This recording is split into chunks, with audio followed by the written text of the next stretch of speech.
Good afternoon, everybody. Hope you're having a wonderful day and enjoyed the service at church, but most importantly, had a safe and blessed Christmas week and weekend. Of course, we did, and my family and I enjoyed Christmas, and I hope and pray everybody else did too. And for those that were spending your first Christmas without your loved ones, don't think we're not forgetting. Don't think we're forgetting about you, because we're not forgetting about you. We're praying for you and thinking about you as you go through your first Christmas and all without a loved one. And of course, McDonald's was we closed on Christmas Eve about 7 p.m. and then we were closed all day on Christmas Day, but opened back up this morning or so.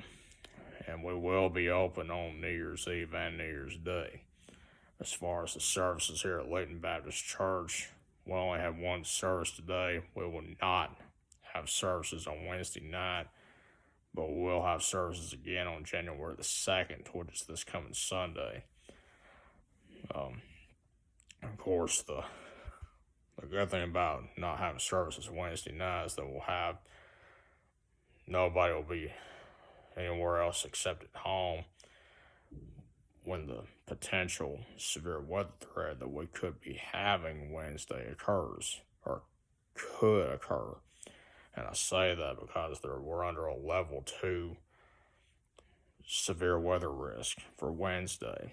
Now, I've heard Wednesday morning, afternoon, evening. I don't know all the details. It's too early for any specifics concerning the threats and all, but the main thing you need to know about is that there is the potential for strong to severe storms on Wednesday. Yes, I'll be working that day, but we have a plan in place, and I hope and pray you do too. And that's not the only threat we could have coming. We could have another threat of severe weather over the weekend. Whether it's Saturday or whether it's Sunday, we just don't know yet. But there is that potential.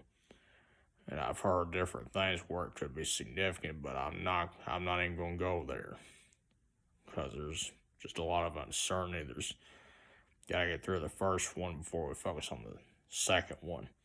But the bottom line is, and I'm not saying any of that to scare you or nothing, not me or not any of my friends at Tennessee Valley Weather or the National Weather Service, none of us are saying that to scare you. We don't do it to scare you, we do it to warn you about it. Because if you weren't warned about it, then that would be a problem. But that's our goal, is to make sure you know about it and to be sure you're ready and that you're okay and that nobody gets hurt or killed. So keep that in mind. It's too early for any specifics, but the bottom line is there is a potential for strong to severe storms Wednesday, and the same thing over the weekend, whether it's Saturday or Sunday. Just don't know yet. But once I find out more, I'll keep you advised as soon as I can. The main thing to do at this point is, number one, don't panic and don't be scared. Be prepared. Be prepared, not scared. The main thing is be sure you have more than one way of receiving the watches and warnings if they're needed. And that means a NOAA weather radio, a very free, dependable weather app on all of your mobile devices, and of course TV. The sirens should be the last resort.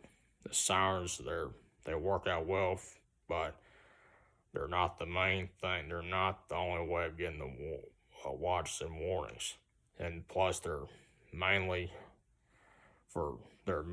meant to be heard outdoors. They're not meant to be heard indoors.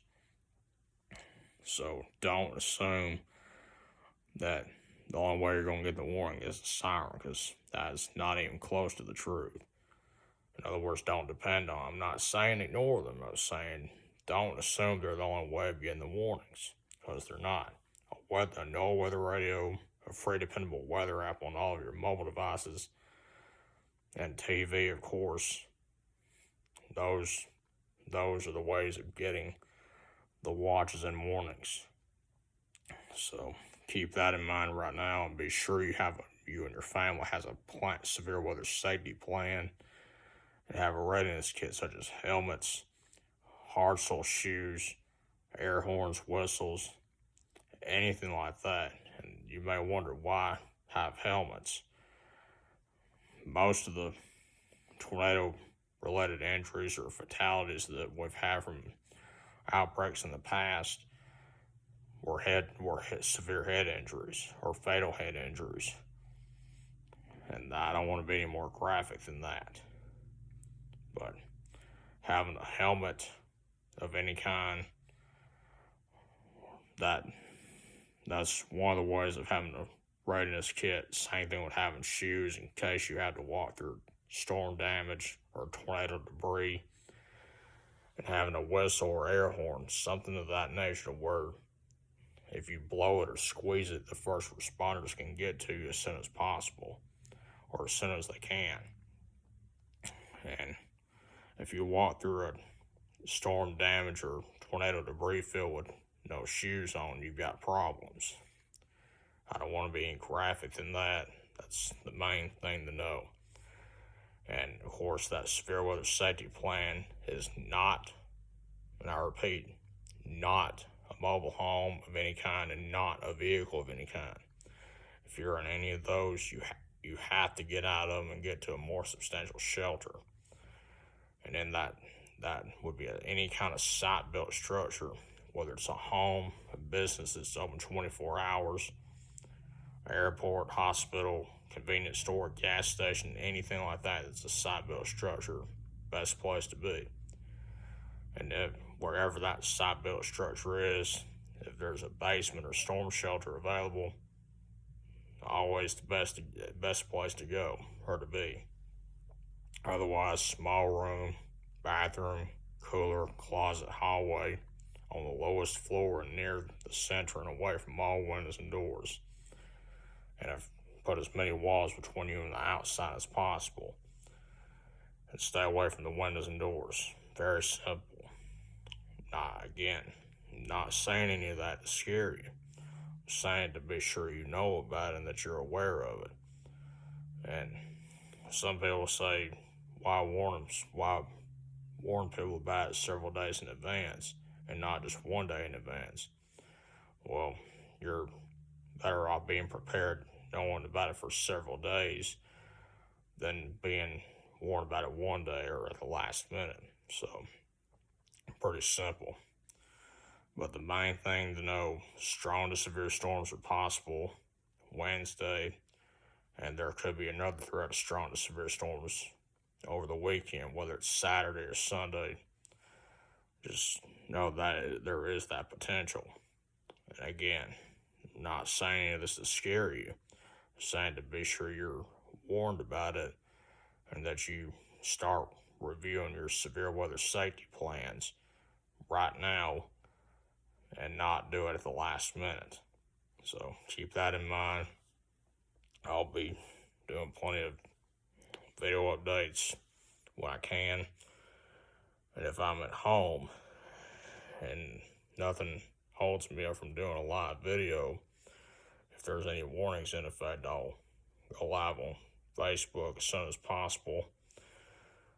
But please do not wait on me to go live on Facebook or make a post about any of the warnings to tell you to get to your tornado safe place. As long as you have a NOAA weather radio and a free dependable weather app on all of your mobile devices, then, and of course TV, then that's your way of knowing about it and not waiting on me to tell you about it. So please keep that in mind right now. I'll keep you advised as soon as possible. Y'all have a wonderful day, and from all of us, from my family to yours, have a blessed and safe Merry Christmas and a happy, and a happy New Year. Talk to you soon. God bless.